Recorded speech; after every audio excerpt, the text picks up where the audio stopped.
Hello dear student, जय हिंद जय राजधानी। मैं डॉक्टर रमेश यादव, राजधानी एजुकेशन ग्रुप पचकोड़िया जोबनेर जयपुर से, और स्वागत करता हूं फिर से आपका एक बेटी के साथ। और बेटी के पिताजी भी हमारे साथ बैठे हुए हैं। देखिए, बेटियां वास्तव में अभी जो आज की बात करें तो बेटियां किस्मत वालों की होती है, सही कहा है किसी ने। क्योंकि आज के पहले की बात करें तो पता नहीं क्या क्या लोग बातें करते थे, बेटी होना मतलब खर्चा आ गया, ये हो गया। लेकिन आज का वक्त में बेटियां बेटों से कहीं आगे, बहुत बड़ी सफलता की इबारत लिख रही है। और एक के बाद कई सारे बेटियों से आपको मिलाया भी है। इससे थोड़ा सा पहले कुछ दिनों पहले ही 2 आरएएस की जो बेटियां थी, जिन्होंने आरएएस में बहुत बड़ी रैंक पाई थी, 53 और 193, उन बेटियों से प्रशस्ति और पारुल से मिलाया।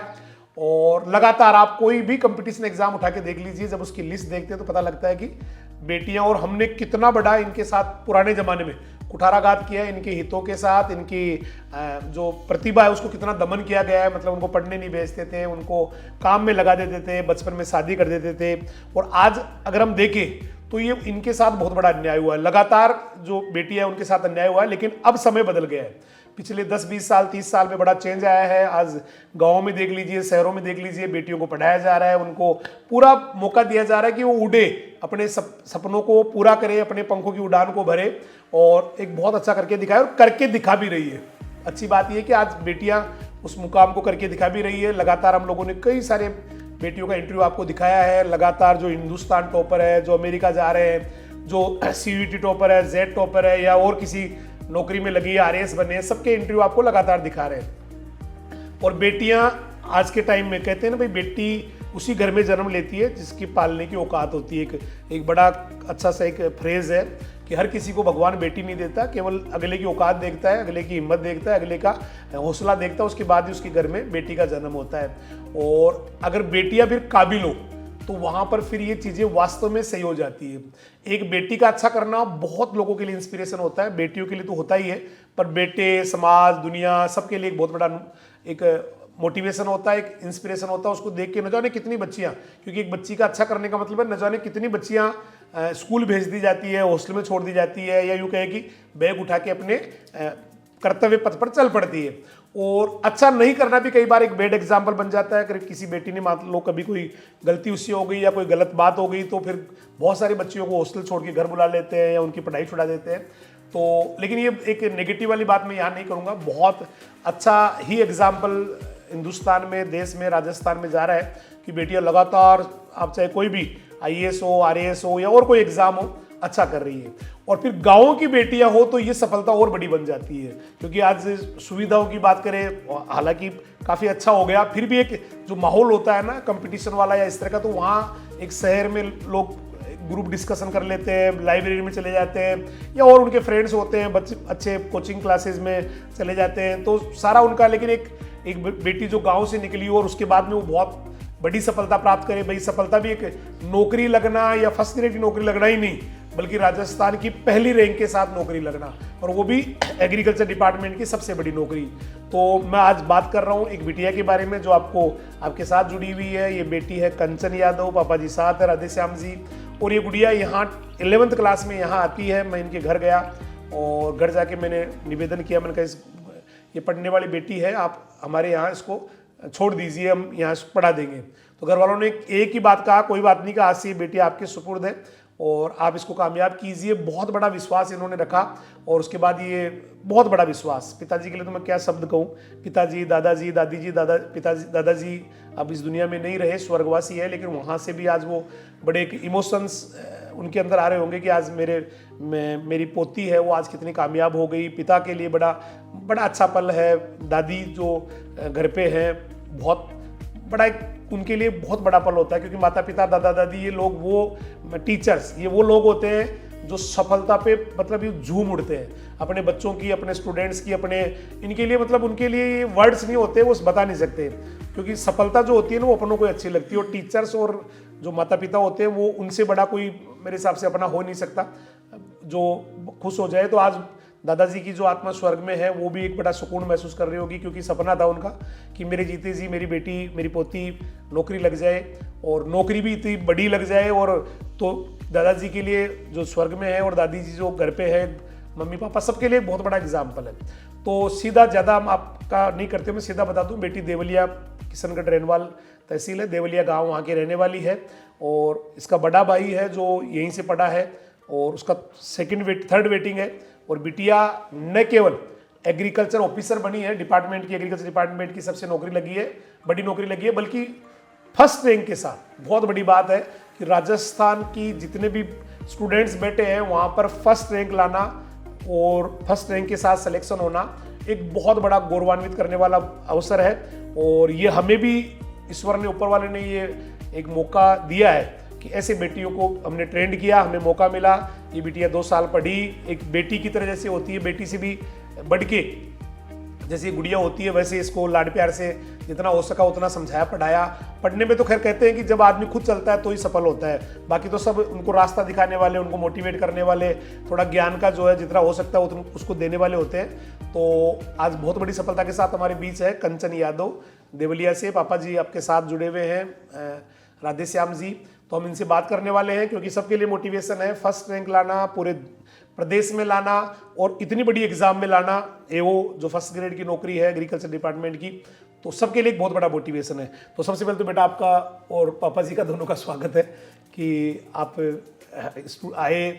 और बड़ी बात यह है कि जब फोन किया तो पापा जी की एक ही वर्ड था, सब कुछ आपकी वजह से है, सब आपने दिया है, बेस आपने दिया है, मजबूती आपने दी है, आपने लगातार इसको मोटिवेट रखा है आपने इसको, तो एक बड़ा सुकून सा मिला, बहुत अच्छा लगा।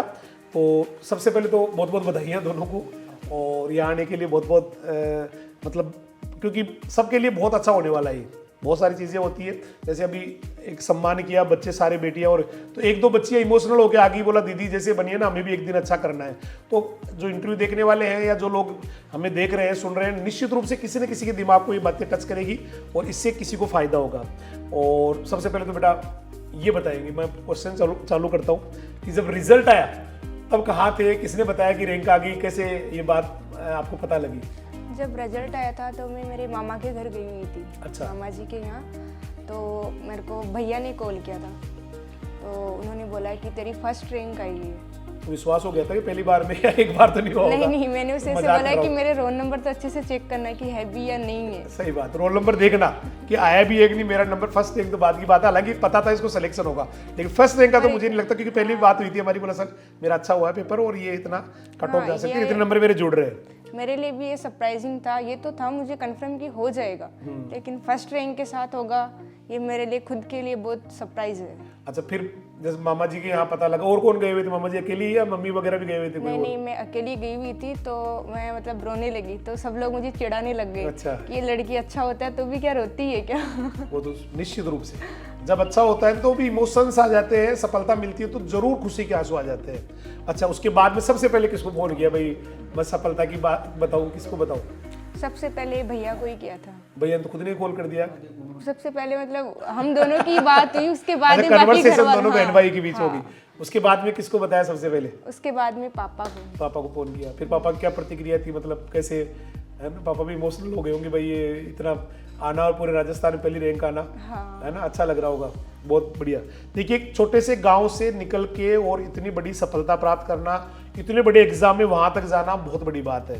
तो कैसा लग रहा है बेटा उसके बाद? चलो ये तो कॉल वाली बात होगी, अब कैसा महसूस हो रहा है? ये कह रही थी मुझे 3 दिन से नींद नहीं आ रही, 3 दिन से सो नहीं पा रही सर, क्योंकि इतने सारे कॉल्स, इतने सारे लोगों के बधाई मैसेज और इतना ज़्यादा, फिर वो किसी का आ गया तो मैं नहीं उठा पाई तो वापस कर रही हूँ, और उसके बाद मैं तो समझ ही नहीं पा रही हूँ भाई क्या कैसे। तो कैसा उसके बाद कैसा लग रहा है बेटा? ऐसे समझ नहीं आ रहा है कि बॉडी कैसे रिएक्ट कर रही है। मतलब मेरे लिए भी ये फर्स्ट बार था ना, क्योंकि हम बचपन से सपना देखते हैं कि हमें जॉब लगना है, और वो भी फर्स्ट रैंक के साथ इतनी बड़ी जॉब लगी है, तो बहुत बड़ी बात है ये तो, बड़ी बात है ना। तो एक अलग सा एहसास है कि वो मैं भी नहीं समझ पा रही, मतलब खुशी हो रही है बहुत। मैं भी कह रहा था, मैं कहा बेटा अब तो नौकरी लग गई, अब कौन सा कोई टेंशन लेना, अभी तो और 2-3 दिन नहीं आए तो कोई बात नहीं, उसके बाद 10-5 दिन आराम से हो जाना। मम्मी जो है ना आराम से मुंह में नींद में जो है ना खाना खिला देगी, दलिया बलिया, और सोती रहना आराम से, हंस रहते ऐसे। तो अब देखिए, ये मैंने कहा आपको 11th और 12th में यहाँ पढ़ी है, और अभी इसने भी जब थोड़ी देर पहले हम लोग एक फंक्शन किया हमने, तो वहाँ भी ये कह रही थी कि जो बेस होता है वो बहुत ज़्यादा एक मायने रखता है किसी बिल्डिंग के लिए। तो मैं बिटिया से यही जानना चाहूँगा कि जब यहाँ आप 11th 12th में पढ़े तो उस समय आए तब क्या सपने थे, उसके बाद में क्या चेंजेज आए, या कैसे आपने अपने आप को ये डिसाइड किया कि मुझे बहुत अच्छा करना है?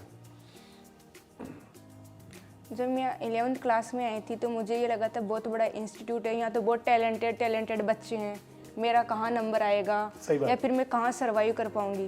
पर धीरे धीरे जैसे सर ने पढ़ाना स्टार्ट किया तो थोड़ा पढ़ा, फिर मुझे फिर भी कॉन्फिडेंस नहीं आता था।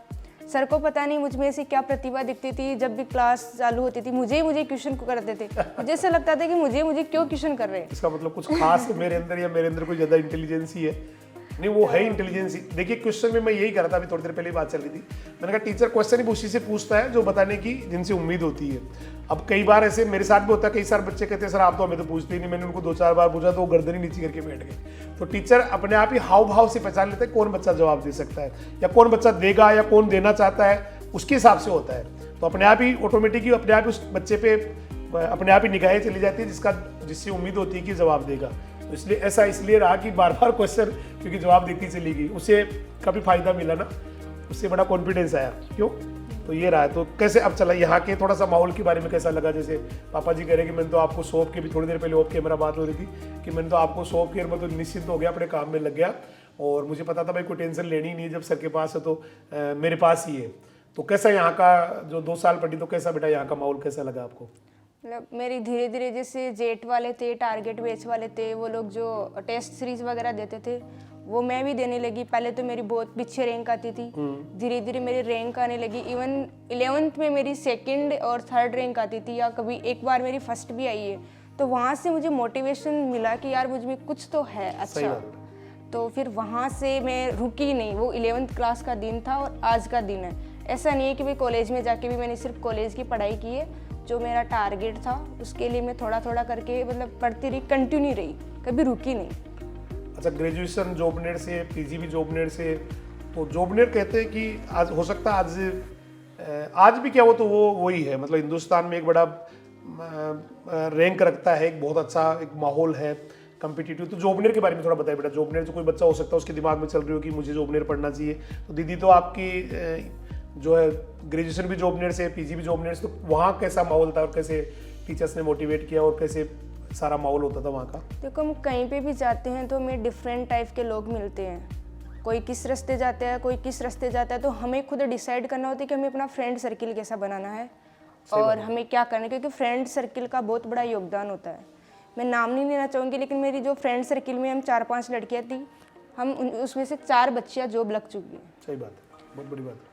और टीचर्स का ये कि कुछ टीचर्स थे जैसे वर्षा मैडम थी और बाकी भी पिंकी मैम वगैरह, वो मतलब जैसा आप प्यार करते थे ऐसे मतलब खुद की बच्ची हो वैसे वो बहुत केयर दिखाते थे। इसके अलावा भी बहुत सारे टीचर थे जो बहुत केयर करते थे और मतलब उन्हें क्वेश्चन पुटअप करती थी। यहाँ से आदत हो गई थी कि क्रॉस में क्वेश्चन करती थी, तो वहाँ से मेरी हैबिट वहाँ पे भी वही रही। और वो बाकी सारी चीज़ें मेरा जो बेस होता है कॉलेज में भी एक, वो बनाने में मेरी बहुत मदद। नहीं, वो 2 बेट उनके भी नाम लेने हैं बेटियों की, नहीं वो नाराज हो जाएगी भाई हमारे अंदर क्या है। बाकी तो मैम का तो वर्षा मैम का नाम ले लिया, पिंकी मैम का नाम ले लिया, तो सहेलियों का भी नाम लेना जरूरी है। तो 4 तो नाम लेने भाई जिन्होंने आपको। वृत्तिका सिंह है, सुनीता यादव है, गीता है, गीता गवारिया है। गीता गवारिया अभी लेब असिस्टेंट है स्कैन में, बहुत बढ़िया। और वृत्तिका है वो एडी है, शायद बिहार में है। बहुत अच्छा।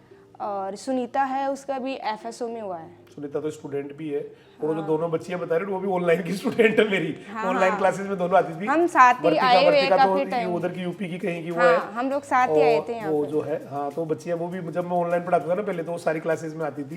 तो सुनीता तो खैर ऑफलाइन की स्टूडेंट है, यहीं पढ़ी वो। तो ये बेटियां, इनका बहुत अच्छा सर्किल रहा, और बच्चियों ने जब माहौल अच्छा होता है, दोस्त अच्छे होते हैं, फ्रेंड सर्किल अच्छा होता है, तो डेफिनेटली उसका फ़ायदा होता है।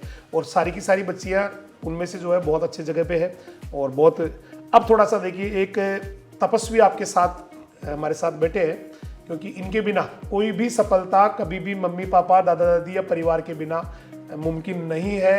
ये वो लोग हैं जो पर्दे के पीछे, जैसे एक मूवी बन रही होती है, मैं अभी थोड़ी देर पहले भी यही बात कर रहा था, जब एक मूवी बनती है तो हम लोगों को केवल उसके किरदार दिखते हैं, हमें हीरो दिखता है, उसका जो हीरोइन होती है या और कोई वो विलेन वगैरह दिखते हैं। लेकिन बहुत सारे ऐसे लोग हैं जो पर्दे के पीछे काम करते हैं, चाहे वो कैमरामैन है, स्क्रिप्ट राइटर है, या राइटर है, या डायरेक्टर है, प्रोड्यूसर है, और कोई भी लाइट मैन है, मेकअप मैन है, बहुत सारे कैरेक्टर्स होते हैं, और उनका बहुत बड़ा रोल होता है किसी मूवी को। कोरियोग्राफर है, या और कोई जो इफेक्ट डालते हैं वो लोग हैं, तो एक बहुत बड़े एक पर्दे के पीछे काम करने वाले महान शख्सियत हमारे बीच बैठे हैं जिन्होंने बहुत तपस्या की है, बहुत मेहनत की है और एकदम पूरा जान लगा दी अपने बच्चों के लिए। रात को शायद सोते टाइम नींद में भी एक ही दिखता होगा कि मेरे बच्चे कामयाब होने चाहिए, इसके लिए मैं किसी भी हद तक मेहनत करने के लिए तैयार हूँ, किसी भी हद तक जाने के लिए तैयार हूँ। और ऐसे पिता को मैं और पूरा राजधानी परिवार यहाँ से सैल्यूट करता है। और अब मैं बेटी के मुंह से सुनना चाहूंगा कि वो पिताजी के बारे में क्या सोचती है,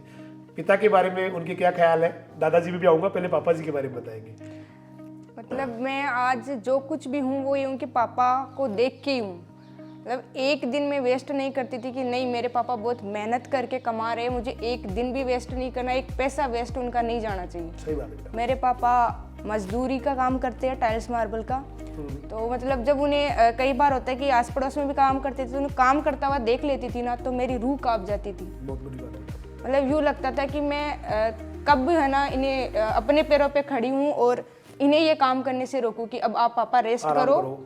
अब हम हैं। सही बात है। पापा की शायद एक बार बीच में तबीयत भी खराब हो गई थी ना, ऐसा कुछ था। हाँ, तबीयत खराब हो गई थी, उनके कंधे में दर्द हो गया था। लेकिन फिर भी वो रुके नहीं। हम सब बोले भी तो किस मुंह से, भाई जॉब लग जाए तो हम बोल सकते कि पापा आप रेस्ट करो। तो जिद करके ऐसी स्थिति में मतलब रात को नींद नहीं आती थी, टेबलेट्स लेते थे और पूरी रात इनको नींद नहीं आती थी और सुबह उठ के ना ये काम पे लग जाते थे। इवन हमें जुकाम हो जाता था और मैं पढ़ती थी तो ऐसे सोचती थी, पापा को बुखार होता था तो भी ये काम पे चले जाते थे। भाई हम तो थोड़ा और मुझे तो हाँ सिर दर्द हो गया, तो जब मैं रेस्ट करती थी तो मुझे यही माइंड में आता था कि पापा तो फीवर में इतना काम कर रहे हैं और मैं पढ़ भी नहीं सकती। तो मैं बीमार भी होती थी तो यही सोच के बस पढ़ती रहती थी कि वो लोग हमारे लिए कितना मेहनत कर रहे हैं, है ना, कितनी कितनी उम्मीदें हैं, कितना मतलब वो लोग लेवल से बाहर जाके। एक पिता जो होते हैं ना, और पिता भी जब राधे श्याम जी जैसे हो तो फिर तो मैं मानता हूँ कि एक लेवल से बाहर जाके सब कुछ अपना, मतलब कोई दुख नहीं, कोई दर्द नहीं, केवल बच्चों का दुख, बच्चों का दर्द ही खुद का दर्द बना लिया। खुद वाले दर्द को, दुख को तो भूल ही जाते हैं। तो पिता के लिए तो मैं क्या बताऊँ, मतलब राधे श्याम जी के लिए इन्होंने वाकई बहुत तपस्या की है। और जब ये बिटिया 2016 में यहाँ 15-16 में आई, तब से, उससे पहले तो हो सकता है कोई मिले होंगे या हो सकता है कोई रामा श्याम वैसी होगी राम राम, लेकिन उसके बाद में लगातार हम लोग संपर्क में हैं। और जब भी बात होती है तो बहुत पॉजिटिविटी होती है इनके अंदर, और एक ही रहता है कि मेरे बच्चे अच्छा करना चाहिए, मेरे बच्चे बढ़िया करने चाहिए, उसके लिए मैं किसी भी हद तक जा सकता हूँ, कुछ भी कर सकता हूँ। और उसी के लिए जैसे कहा बिटिया ने टाइल मार्बल का, और फिर कभी पास में कर रहे हैं तो बेटी खुद देखती है। तो एक पिता को इस तरह से काम करते हुए देखना, और खुद के लिए भाई मेरे लिए मेरे पिता इतना संघर्ष कर रहे हैं, क्योंकि दाल रोटी तो वो घर पे रह के थोड़ी खेती करके भी कर सकते हैं, लेकिन बच्चों को पढ़ाने के लिए जो खर्चा लगता है, बाहर रखना है, हॉस्टल में रखना है, पढ़ाना है उनको, और बाकी चीज़ें भी चाहिए, बुक्स भी लानी है, उनको ड्रेसेस भी दिलवानी है, उनको कपड़े भी दिलवाने, बहुत ज़्यादा वो होता है। और अभी बात भी चल रही थी कि जब मैं पापा के साथ कभी नौकरी उसकी एग्ज़ाम देने जाती हूँ तो बड़ा कॉन्फिडेंट होती हूँ और बहुत अच्छा लगता है। और जब भैया के साथ जाती हूँ तो भैया तो एक दिन मेरे को ना 1-1.5 किलोमीटर एक्स्ट्रा चलवा दिया करते मेरे को, क्योंकि भैया को ज़्यादा, लेकिन पापा तो मेरा पूरा ख्याल रखते हैं। और पापा भी फिर कहने लगे कि ये दोनों जाते हैं ना, तो फिर उसके बाद तो कंजूसी करते हैं कि भाई चलो ये थोड़ा सा खा के काम चला लेते हैं। और मैं रहता हूँ तो नहीं बेटा, कि आपको अच्छा करना है, बढ़िया करना है, अच्छा खाना है, बढ़िया। और एक एग्जाम्पल भी दिया इन्होंने कि अजमेर एग्जाम लगनी थी, 7 दिन का एग्जाम था, इनके कोई मिलने वाले थे, उन्होंने कहा कि हमारे पास, तो इन्होंने कहा कि नहीं हम किसी के पास रहेंगे नहीं, जो भी लगेगा वो देंगे। हमने इनको 7 दिन के लिए 7,000 रुपये में हमने कमरा दिलाया और वहाँ दोनों बहन भाई पढ़े, वहाँ रहे 7 दिन।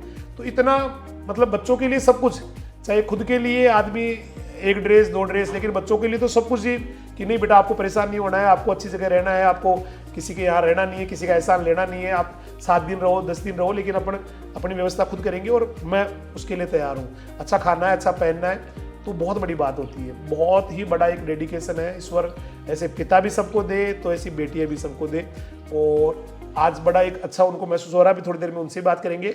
अब थोड़ा दादाजी के बारे में, क्योंकि एक महान आत्मा जो अब हमारे बीच नहीं है, उनके बारे में भी डिस्कस चल रहा था कि वो भी ये सोचते थे कि कभी मेरी पोती अच्छा करेगी, तो उनको एक सच्ची श्रद्धांजलि भी मिल गई। आज बहुत बड़ी बात हो गई कि उनके रहते न सही, लेकिन उनके जाने के बाद स्वर्ग में 100% वहाँ से वो देख रहे होंगे। आज बड़ा उनकी आत्मा जो है गदगद हो रही होगी, बड़ा अच्छा महसूस हो रहा होगा। तो दादाजी के बारे में बेटा वो क्या सोचते थे और आज होते तो कैसा लगता, थोड़ा सा दादाजी के बारे में जानना चाहिए। जैसे मैं क्लास में फर्स्ट आती थी तो दादाजी आसपास के जो भी कोई लोग आते थे उनको बोलते थे ये मेरी पोती है, देखना पोती पहले लगती है या पोता पहले लगता है, दोनों में कंपटीशन है। हाँ, या फिर हमेशा ऐसे कहते थे मेरी पोती है ना बहुत अच्छी जगह जाएगी।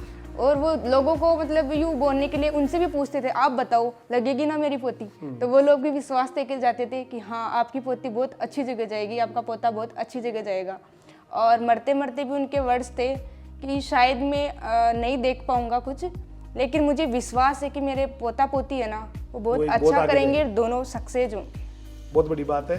उस पुण्य आत्मा को आज हमारी श्रद्धांजलि, और सच्ची श्रद्धांजलि मैंने कहा ना, बिटिया ने जो बेहतरीन किया अपने आप ही सच्ची श्रद्धांजलि हो गई। और अब घर में बाकी भी तो बहुत सारे लोग हैं, वो नाराज हो जाएंगे। मम्मी के बारे में बताना थोड़ा, दादी के बारे में, जो भी और बाकी फैमिली मेम्बर है। मामा जी ने बहुत आपको सपोर्ट किया, थोड़ा मामा जी के बारे में भी बहुत बता, मतलब क्या उनकी भूमिका रही परिवार वालों की इस पूरे गेम में।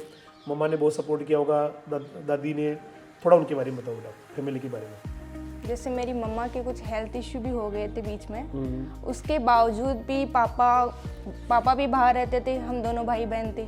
वो भी बाहर था, मैं दूसरी जगह थी, वो उदयपुर था, मैं एसकेएन में थी। लेकिन फिर भी मम्मा अकेली घर पे रही, उन्होंने खुद को, दादी दादा, सारी फैमिली को संभाला। जैसे कई बार तो होता था कि जैसे मार्केट दूर है, हम गाँव में रहते थे, सही।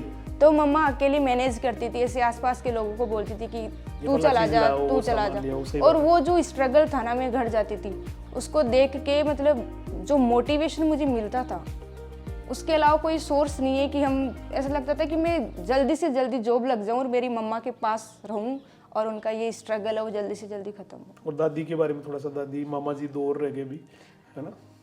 दादी है, भैया भी रह गए अभी तो। हाँ, बाप बहन दोनों की लड़ाई भी होती होगी ना, बहन भाई कभी कभी। अब तो नहीं होती होगी, पहले छोटे तो होती होगी, होती थी छोटे तब होती थी, बाकी तो ऐसे तो बहुत ध्यान रखता हूँ, बहुत ध्यान रखता हूँ, बहुत केयर करता है वो। मेरा बड़ा भाई तो है ही, लेकिन उसमें मैं छोटा भाई भी देखती हूँ और मेरा सबसे बेस्ट फ्रेंड जो है इस दुनिया में, मतलब सब कुछ उसे शेयर करती हूँ, वो मुझे समझता है। मुझे नहीं लगता कि, मतलब मैं खुद को लकी फील करती हूँ कि ऐसा भाई मुझे मिले। सही बात है। हर जगह मुझे सपोर्ट, ऐसे नहीं है कि भाई छोटी से लेके बड़ी कि मैं कौन सी ड्रेस पहनूं, मैं क्या करूं। जैसे मेरे बहन नहीं है तो बहन का, भाई का, बड़े भाई का, छोटे भाई का सब फर्ज वही निभाता है। बड़ा भाई हो गया तो एक पिता की भूमिका भी होगी। जो पापा जी वहाँ चले गए तो फिर सारी गार्जियन भी हो गए वो, और कभी लड़ाई करनी तो छोटा भाई भी हो गया, कभी है ना, सारी भूमिका है। बहन नहीं है तो कभी बहन का भी रोल कर लिया। जैसे मैं प्रिपरेशन कर रही थी एओ की, तो मेरी जैसे तबीयत खराब हो गई तो एक छोटी बहन की तरह पूरी रोटियां बनाना, तू रेस्ट कर, मैं बनाता हूँ, तू ये रहने दे, मैं करता हूँ, तू पढ़ के आ जा, क्योंकि तेरे तबीयत की वजह से जो टाइम वेस्ट हो गया ना,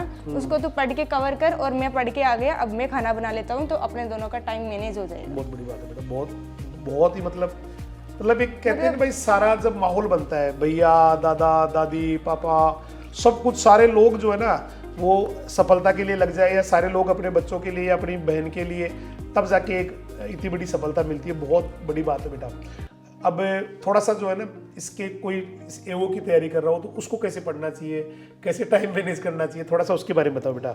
एओ की तैयारी के लिए सबसे पहले तो जैसे 11th-12th का अपना फाउंडेशन तो वैसे अच्छा होता है कि भाई अच्छी कॉलेज मिल रही है तो इसका मतलब है आपका फाउंडेशन तो ठीक है। बाकी जो बीएससी में हमें पढ़ाया जाता है, सेमेस्टर वाइज एग्ज़ाम लगती है, वहाँ से जो नोट्स होते हैं, वहाँ से जो बेसिक चीज़ें होती है, कॉलेज में अगर उन्हें स्ट्रॉन्ग कर रहे हैं हम, तो उसका डायरेक्ट फ़ायदा होता है जॉब में। क्योंकि बेसिक आजकल जो क्वेश्चन पूछे जा रहे हैं वो रटे रटाए क्वेश्चन नहीं पूछे जाते, आपका बेस कितना क्लियर है, सही बात है, वो एग्जामिनर घुमा फिरा के वहीं पहुंचता है। क्वेश्चंस आजकल जैसे बुक में छपा हुआ वैसे कभी नहीं आता है, और आना भी नहीं चाहिए। कि आपकी किसी टॉपिक को लेके अंडरस्टैंडिंग कितनी है, आप कितना वेरी गुड, लॉजिकली आप उसको कितना बता रहे हो, बहुत बड़ी बात है भाई। एक तो यूँ होता है कि आप पूरी बुक को रट दे तो भी आपका सिलेक्शन नहीं होगा। आज का समय ऐसे आ गया, होना भी चाहिए, क्योंकि आप उस केवल बुक को पढ़ के रट रहे और अपने दिमाग में उसको लॉजिकली भाई ये क्यों हुआ, कैसे हुआ, कारण क्या है, फिर उस क्वेश्चन को भी बहुत अलग से घुमा के दे दिया है, तो सारे वो आंसर वही, बट उसको घुमा के दे दिया। तो उसके लिए ना लॉजिकली अपने दिमाग का डेवलपमेंट करना जरूरी है। मतलब हर चीज़ के पीछे क्यों लगाना जरूरी है, ऐसा क्यों हुआ, कब हुआ, किस तरह से, अगर ये ऐसे नहीं होता तो क्या होता, या फिर ऐसे नहीं हो कि ये इस तरह हो जाता तो क्या होता, ऐसे मतलब पूरा माइंड का डेवलपमेंट बहुत ज़रूरी है, तब जाके इतनी बड़ी सफलता बनती है। अब थोड़ा सा मैं ये भी जानना चाहूँगा, बहुत सारी बच्चियाँ हैं, बहुत सारी बेटियाँ हैं जो जिनके घर वाले उनको पढ़ा नहीं रहे, या उनको आगे बढ़ा नहीं रहे, या उनको बाहर नहीं निकाल रहे, मतलब डरते हैं वो, पता नहीं क्या हो जाएगा आगे, एक दिमाग में वहम बैठा हुआ है एक दिमाग में। तो उन लोगों के लिए, उन बेटियों के लिए भी दो शब्द जो अच्छा करना चाहती है, और उनके परिवार वालों के लिए भी, कि वो उनको पढ़ने का मौका दे और उनको आगे बढ़ने का मौका दे, थोड़ा सा उनके बारे में बोले बेटा। आपने सही कहा, जैसे मैंने भी 12th पास आउट कर लिया था यहाँ से, तो पापा को भी बहुत लोग बोले थे कि 12th पास आउट कर लिए बच्ची, अब ज़्यादा पढ़ाने की कहाँ ज़रूरत है। लेकिन मेरे मामा जी की जो फैमिली है उन्होंने बहुत सपोर्ट किया और वहाँ से मेरे पापा को और हमें बहुत मोटिवेशन मिला। मेरे मामा जी लालचंद यादव जी जो अभी रेनवाल कॉलेज में कॉलेज लेक्चरर है, गवर्नमेंट कॉलेज में लेक्चर, बिल्कुल। और मेरी मामी नीतू यादव जो मुझे बहुत सपोर्ट करती है, इमोशनली मान लो, मेंटली मान लो, हमेशा मुझे स्ट्रॉन्ग करने के लिए वो हमेशा तत्पर रहती है मेरे लिए। बहुत बढ़िया। और उसके अलावा मेरे बीच वाले मामा जी है, वो भी 3rd ग्रेड टीचर है, 2nd ग्रेड टीचर है सॉरी। और उनकी पूरी फैमिली, मतलब वो बच्चियों को भी पढ़ा रहे। उनकी एक बड़ी बेटी है वो अभी एमओ है, मेडिकल ऑफिसर है। और उसके अलावा 2nd वाली है वो MBBS यूपी से कर रही है। और भैया है जो मेरे साथ स्कूल में आते थे, श्रवण भैया, उनका भी बहुत सपोर्ट रहा, कॉलेज में भी वो मेरे साथ थे। तो मतलब एक बड़े भाई का जो दायित्व होता है वो हमेशा निभाते हैं। तो इस प्रकार मुझे वहाँ से मोटिवेशन मिला। तो मैं बाकी बच्चों को भी कहना चाहूँगी कि आप बेस्ट करोगे तो आपके घर वाले खुद ब खुद आपको आगे बढ़ाएंगे, आगे पढ़ने के लिए भेजेंगे। एक बेटी जब अच्छा करती है ना तो वो 100 बच्चियों के लिए सफलता के दरवाजे खोलती है। और अगर वही बेटी अगर कुछ गलत करती है तो वो 100 बेटियों के लिए सफलता के दरवाजे भी बंद करती है। तो मैं बाकी सब लड़कियों को कहूँगी कि वो खुद को साबित करे और बाकी सारी बच्चियों को भी आगे बढ़े तो उनके सफलता के दरवाजे ही खोले। अच्छा, थोड़ा सा राजधानी एजुकेशन ग्रुप के बारे में क्या कहना चाहोगे बेटा? कैसा आपका अनुभव रहा है यहाँ का, बेटियों को लेके या व्यवस्थाओं को लेके, पढ़ाई को लेके, माहौल को लेके? थोड़ा सा इस बारे में बताइए। यहाँ का जो माहौल है, मैंने चारों तरफ कोचिंग का देखा, वहाँ कॉलेज में जाके सुना, तो यहाँ का मुझे लगता है कि पूरे राजस्थान से बेस्ट अनुशासन है। लड़कों का अलग है बैठने का, सिटिंग का, लड़कियों का अलग है, और बिल्कुल फुल प्राइवेसी है लड़कियों के लिए। तो कोई भी लड़की एडमिशन लेना चाहती है तो मुझे लगता है राजधानी से बेस्ट कोई कोचिंग नहीं है जहाँ पे वो खुद को सेफ फील कर सके और अच्छी कोचिंग ले सके।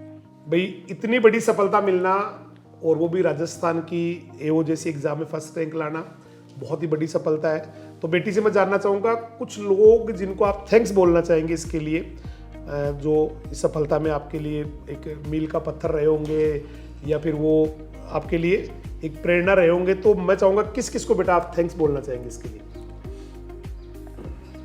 जैसे मम्मी पापा, दादा दादी, भैया, उनका जो रोल है उसका तो कोई कंपैरिजन कर नहीं सकता। बहुत बड़ी बात है, क्योंकि मैं अक्सर कहता हूँ कि बाकी सब छलावा होता है, बाकी दिखावा होता है, बाकी दुनिया केवल और केवल किसी की मजबूरी का फ़ायदा उठाती है या किसी भी चीज़ से वो फ़ायदा लेने की कोशिश करती है। मम्मी पापा, दादा दादी, परिवार जो अपने होते हैं, अपने तो अपने होते हैं, वो ही केवल एक बच्चे के लिए हमेशा खड़े रहते हैं। पिता, जैसे एक बेटा सुपूत जो है ना, पूत कुपूत हो सकता है, लेकिन पिता कुपिता या कुमाता कभी नहीं होती है, तो उनका तो है ही बहुत बड़ा रोल। और बाकी बेटा, और बाकी उसके अलावा मेरी मामा जी की फैमिली हुई, और एक टीचर है जिनका मैं स्पेशल नाम लेना चाहूँगी, प्रभु जी सर है। उन्होंने मतलब फर्स्ट क्लास में मैं इतनी नई थी, लेकिन 2nd क्लास से उन्होंने है ना मुझे इतना, मतलब मुझ में ऐसी ललक जगा दी जो आज तक मतलब जॉब लगने तक मुझ में जिंदा है। बताओ, एक 2nd क्लास में पढ़ाने वाले टीचर भी बिटिया को याद है। इसका मतलब कोई ईमानदारी से अगर अपनी काम को कर रहा है, तपस्या कर रहा है, तो बच्चे कभी जिंदगी में उसको भूल नहीं सकते। बहुत बड़ा एग्जाम्पल है इस बात का कि 2nd में प्रभु जी ने पढ़ाया, आज भी इसके दिमाग में वो सारी बातें मोटिवेट किया। इतनी 2nd क्लास की तो बात याद ही नहीं रहती है, लेकिन उन टीचर को जो है ना, मैं भी सैल्यूट करूँगा, पूरे परिवार को, मामा जी को, सबको, उनके साथ साथ ही, कितनी बड़ी बात है। इसके अलावा पूरा राजधानी परिवार, बड़े सर, बाकी सारा स्टाफ इतना अच्छा था कि इन्होंने मेरी एग्रीकल्चर की जो मेन नींव है इतनी मजबूत कर दी कि मुझे पीछे मुड़ के नहीं देखना पड़ा, और मेरा कहीं पे भी गैप नहीं है किसी भी पीजी में या फिर बीएससी के लिए एडमिशन लिया, क्योंकि मेरी नींव जो थी ना वो बहुत स्ट्रॉन्ग थी, और ये राजधानी परिवार की ही देन है। थैंक यू बेटा।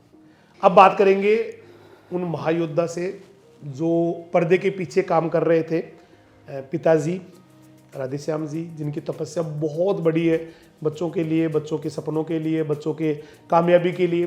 तो एक पिता होने के नाते वो कैसा महसूस कर रहे हैं जब आज बेटी जो है ना पूरे राजस्थान में पहली रैंक पे आई है? पहले तो सर मैं आपको बहुत बहुत धन्यवाद देता हूँ इस जगह पूछने का और आपको पहुँचाने के लिए। तो महसूस तो सर इस जगह पूछते हैं तो सभी अच्छा ही करते हैं, और अच्छा करना भी जी क्यों ना करूँ, कि इस जगह भी पूछ के अगर अच्छा नहीं करेंगे तो अपन कहाँ जाके करेंगे। रही बात इस जगह पूछने की, तो जो अपने बच्चे हैं, मेरे बच्चे हैं, जिस टाइम में 11th-12th में 10th पास करते ही आप गए थे मेरे पास, उस टाइम में आप बोले थे कि सर मैं बिटिया को तो मैं लेके जाऊँगा। मैंने कहा ठीक है कोई बात नहीं, आप ले जाओ। तो बच्चे को तो वो बोलता नहीं मैं जाऊँगा नहीं, वो है, तो उस टाइम से आपने इसको ले आए। तो वो लाने के बाद में मैंने आपको एक ही बात बोली थी, सर ठीक है आप ले जाओ, आपके सुपुर्द है, कोई दिक्कत नहीं है, जैसे आपको उचित लगे। मैंने आपके ऊपर उसी दिन विश्वास किया था और मेरे को ये लगा था मेरे दिल में कि आप अच्छा करवाओगे, क्योंकि एक मेरा विश्वास है, एक आदमी का विश्वास ही होता है। सही बात है। हाँ, तो वो आपके पास आई 11वीं-12वीं तक, मेरे को ऐसा लगा कि चलो अच्छा है। उसके साथ साथ में फिर जेड का सिलेक्शन हुआ, कॉलेज मिल गई और बीएससी के साथ साथ में उसको एमएससी मिल गई। आज यहाँ तक पहुँच गई, वो राजधानी की रात की देन है, उसके लिए मैं आपको बहुत बहुत धन्यवाद देता हूँ। थोड़ा मैं ये भी जानना चाहता हूँ, जैसे लोग तो ये कहते हैं कि पहली मतलब सिलेक्शन हो जाए नौकरी लग जाए, और आपको लग रहा था कि मेरी बेटी सिलेक्शन ही नहीं रैंक भी पहले लाएगी और वो भी एओ के एग्जाम में नहीं सर, देखो रैंक का तो ये मेरे को नहीं था कि रैंक लाएगी, लेकिन ये मेरे को आज से नहीं, शुरू से जब भी कंपटीशन कोई एग्ज़ाम होता था तो बच्चे ऐसे पूछते थे, यार पापा जी ये कंपटीशन आ रही है, इसमें क्या करें हम। मैं इनको एक ही बात बोलता था कि आप पैसे की तरफ इनकी मत देखो, आप हर एग्ज़ाम का वो जो फॉर्म है वो भरो। वो फिर मेरे को बोलते रहे पापा जी उसका पैसे लगता है क्या, अरे पैसे की आप चिंता मत करो, हर चीज़ का भरो। मेरे को भरोसा है कि आप 2025 आएगी, तब तक ये मेरी उम्मीद है कि आप दोनों कहीं भी सिलेक्ट हो जाओगे और आप निश्चित रहो। ये बहुत बड़ी बात होती है, मतलब एक तो हो जाओगे सफल, ये कहना पिता का, और फिर उसके बाद भाई चिंता नहीं करनी है आपको, मैं खड़ा हूँ, तबीयत मेरी खराब है, करे जो भी कह रही थी, हाथ में दर्द हो गया उसके बाद भी काम नहीं छोड़ा, बुखार हो गई उसके बाद में भी काम कर रहे हैं, तो इतना मोरल सपोर्ट मिलना बहुत बड़ी बात सर। मैंने इनके पास तो उनको तो टाइम दिया ही नहीं ना मैंने आज दिन तक, सबसे ज़्यादा मैं तो बाहर ही दिया हूँ। सही है, ये कर रहे मेरे को, इनको खाली शाम से उनसे बात करनी है शाम का टाइम में कि बच्चे अपने, हाँ बेटा कैसे है, क्या है, क्या चल रहा है, हाँ पापा जी ठीक है बढ़िया है, अब मेरे बुखार आ रही है तो भी इन्होंने पापा जी आप अच्छे हो, हाँ बिल्कुल 100% अच्छा हूँ। कुछ भी हो रहा है तो इनको आज दिन तक तो मैंने बताया ही नहीं कि मेरे क्या हो रहा है, कुछ भी हो रहा है। लोग भी कई बार यूँ कहते होंगे नहीं कहाँ बेटी को भेज रहे हो, कैसे पढ़ेगी, नहीं वो तो शादी कर दो। नहीं वो तो खैर सर वो बात आपकी सही है, वो तो शुरू में बोले ही थे उस टाइम में कि चलो 12वीं कर ली ठीक है, अब कहाँ करनी है क्या है, कोई जरूरी नहीं है, लड़कियों को क्या आगे करवाना है। लेकिन मेरे को बच्चों के ऊपर विश्वास था सर, और वही कि मेरे बच्चे अगर पढ़ना चाह रहे हैं, उनके ललक है कुछ करने की, पढ़ने की, अगर उनका टैलेंट है तो क्यों ना आगे बढ़ाऊं इनको। और मेरा उस दिन से निर्णय यही था।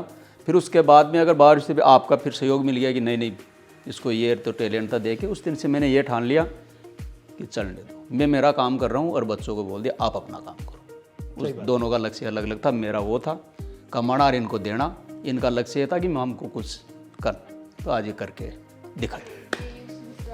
विश्वास की देना। अभी ये भी कह रहे थे सबसे बड़ी विश्वास मीडिया कह रही है कि ना केवल 52 सीट ही है, तो ये कह रहे हैं कि बेटा 52 थोड़ी चाहिए, 52 जगह नौकरी थोड़ी लगेगी, एक जगह लगनी है, मतलब हर प्रकार से फाइनेंशियली, मोरली, है ना, इमोशनली बहुत ज़्यादा सपोर्ट किया है, और उसी का रिजल्ट है कि आज बिटिया इतनी सफल है और आज जगह जगह सम्मान कर रहे हैं लोग, जगह जगह बुला रहे हैं। और हमें भी ईश्वर ने इस बिटिया को 2 साल पढ़ाने का मौका दिया, और बेटी तो खैर 2 साल नहीं, जब से आई है तब से बेटी, और आगे भी बेटी रहने वाली है।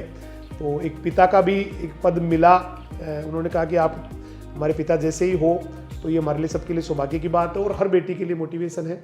और एक चीज़ आप इस बिटिया से ज़रूर, आप गार्जियन है तो बेटियों को और बेटों को दोनों को एक जैसा व्यवहार जैसे ये करते हैं, राधे श्याम जी ने कभी फर्क नहीं किया दोनों में। कमलेश और कंचन, थोड़ा सा कंचन से ज़्यादा ही लाडकी होंगी शायद, बेटी को ज़्यादा ही, क्योंकि बेटियाँ इसके लिए डिजर्व भी करती है बहुत ज़्यादा, वो बहुत ज़्यादा सॉफ्ट होती है, बहुत ज़्यादा इमोशनली थोड़ी सी होती है, तो उसके लिए इनको मोरल सपोर्ट थोड़ा हो सकता है ज़्यादा ही दिया होगा। तो ज़्यादा देना भेदभाव में नहीं आता है, क्योंकि बेटे को ज़्यादा देना वहाँ पर भेदभाव मान सकते हैं, लेकिन बेटी को, और बेटी भी पापा की ज़्यादा, और पापा के लिए बेटी और बेटी के लिए पापा, दोनों ही थोड़ा सा ज़्यादा होता है, इमोशनल अटैचमेंट होता है।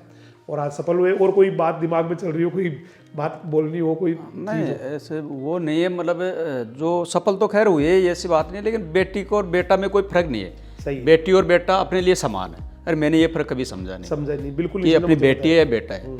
आज दिन तक मैंने बेटे को भी बेटा ही बोला है और बेटी को भी बेटा ही बोला है। सही बात। फ़ोन पे मैंने यही बोला हाँ बेटा, उसको भी यही बोला हाँ बेटा, मैंने कोई फर्क नहीं किया। हाँ वो ज़रूर है कि जो कमलेश है वो थोड़ा सा पैसे मांगने मेरे से इसके चाहता है कि यार मैं पापा से बोलूँ ना बोलूँ, उनकी तबीयत भी सही नहीं है, कंचन यार तू बोलना, वो नहीं बोल के कंचन तू बोल पापा को, इसको आगे कर हाँ देता इसको आगे कर दे, ये बोलती बहुत बड़ी महानता है हाँ ये पापा जी मानता है कि मैं कैसे कहूँ, कैसे वो संघर्ष कर रहे हैं, पता नहीं भाई कुछ भी किस स्थिति में होंगे, पता नहीं होंगे कि नहीं होंगे इस होंगे कि नहीं समय, होंगे। है ना, बहुत बड़ी बात वो है। हाँ, तो फिर वो ये- बेटे की हाँ, मानता है वही तो कि फिर वो ये बोलेगी- इमोशन समझता है, परेशानी घर की समझता है, समस्याएं समझता है, सारी समझता भाई है। होती है, देखो समझदार बच्चे तो समझदार तो है ही, वो तो समझदार तो भाई इतने बड़े हो गए तो समझते तो हर चीज़ को है ही भाई, कैसे कमाया जाता है, कहाँ से पैसा आता है, कितना अपन को करना है, क्या है, वो मैनेजमेंट तो देखो आजकल बिल्कुल है ही। ऐसे नहीं है पापा 20,000 कमा रहे और अपन 40,000 खर्च कर दे, ये तो इनके माइंड में है ही नहीं ना। अगर 20 कमा रहे तो 5 उनको अपन को घर पे भी देना है, 15 अपन को लगेंगे तो उसमें से 10 अपन को भी देना, 5 और भी काम में आएंगे, तो उस हिसाब से मैनेजमेंट आदमी को देखो 8 ही खर्च करना है, ये आठ और ही खर्च रहता है करना। इनके, 2 बचा ये तो बचा बचा के रखती थी, ये तो लास्ट में कभी थी बोलती है आप पापा जो बेचते थे उनमें से 500 करके मेरे पास 4,000 हो गए। ये बहुत बड़ी बात। हाँ। अच्छा जब तो यही रहा है। फोन गया कंचन का कि पापा मैं सफल हो गई, तो उस समय कैसा लगा, और बाकी जो और कौन कौन वहाँ पे साथ थे? नहीं वो तो देखो मैं काम कर रहा था उस टाइम में तो, अच्छा फिर बाकी लोगों से बताया होगा भाई मेरी बेटी हाँ, आज वो तो फिर काम कर रहा था, तो काम करते करते कॉल गया, कमलेश ने बोला ऐसा कि पापा जी रिजल्ट आ गया। क्यों, वो तो चेक तो मैं भी करता था डेली आरपीसी को, हम जब भी देखते थे ना पापा के पास सिर्फ आरपीएससी की साइड सिर्फ आरपीसी की बात देखता था मैं, तो इंतजार तो कर रहा था, बहुत दिनों से कर रहा था भाई चलो कब आएगा कब आएगा, लेकिन जैसे ही उस टाइम में मैं काम में बिजी था भाई, काम में बिजी तो रहते हैं हर टाइम में, तो आरपीसी के पीछे नहीं बढ़ रहा हूँ भाई, अपन देख के क्या करें। तो जैसे ही कमलेश का फ़ोन आया मेरे पास तकरीबन 6 बजे, तो मैं समझ जाता हूँ क्योंकि वो ये करते बात मेरे से 9 बजे के बाद में, रात को, दिन में नहीं करते 6 बजे कैसे आ गया आज? लेकिन या तो कोई काम हो तो ही आता है, बगैर काम के मेरे को दिन में फ़ोन आता है नहीं इनका, कभी भी नहीं आता है, या तो मैं आगे से कर लूँ इनको तो ठीक है, लेकिन ये आगे से नहीं करेंगे। तो 6 बजे आया तो मैं समझ गया यार कॉल कर रहा है तो इसका मतलब कोई काम होगा, कोई काम अर्जेंट। ज़्यादातर तो मेरा दिमाग उधर ही जा रहा था कि यार उसकी तरफ ही कि रिजल्ट आ गया, रिजल्ट आ गया। हाँ वो चल ही रहा था भाई, आने वाला है। हाँ तो उसने कॉल किया तो बोलता है पापा जी आपको बहुत बहुत बधाई, शुभकामनाएं, बताओ बेटा। बोले कंचन का हो गया, कंचन का हो गया तो मैंने समझा उसका भी होने वाला आस-पास हो गया जो, तो मतलब बढ़िया बेटा कोई बात नहीं, धन्यवाद, अपना भी अगर हो जाएगा तो मुस्लिम अभी वो वेटिंग में है, सही बात, लेकिन कोई बात नहीं, 2 बच्चों के बाद ही नंबर है, हाँ हो जाएगा कोई दिक्कत नहीं है। लेकिन भाई फिर वो उसने बोला नहीं पापा जी कंचन की फर्स्ट रैंक आई है, चलो बढ़िया, ये भी और बढ़िया खुशी की बात है, बहुत बढ़िया बात है, फर्स्ट रैंक ऑल राजस्थान में लाना वो भी इतनी बड़ी एग्जाम में, आरपीसी के एग्जाम में बहुत बड़ी बात है। वही मैं सोचा चलो मेरी बेटिया है ना तो मेरे भरोसा पे खरी उधर की सही बात है। तो ये दोनों पिता और बेटी हम सब के लिए मोटिवेशन है, सबके लिए प्रेरणा है, पूरे राजस्थान के बच्चों के लिए प्रेरणा है, युवाओं के लिए प्रेरणा है, एक गार्जियंस के लिए एक पिता कितना डेडिकेटेड हो सकता है, मम्मा कितने डेडिकेटेड हो सकती है, दादा दादी कितने डेडिकेटेड हो सकते हैं, सबके लिए बहुत बड़ा एग्जाम्पल है। तो बहुत अच्छा लगा आज इतना टाइम यहाँ पे देना, और वो भी ये कह रहे हैं कि जितने बजे बुलाएंगे उतने बजे मैं 2:30 आ जाऊँगा। एक बहुत प्यार और बहुत लगाव है राधेश्याम जी का, और गुड़िया तो खैर उसका तो है ही, और ये तो बेटी है, लेकिन पापा का भी वैसे ही है जैसे गुड़िया का है, और सारे घर वाले कमलेश मामा जी वगैरह सारे ही, मतलब इतना अच्छा सबका जुड़ाव है।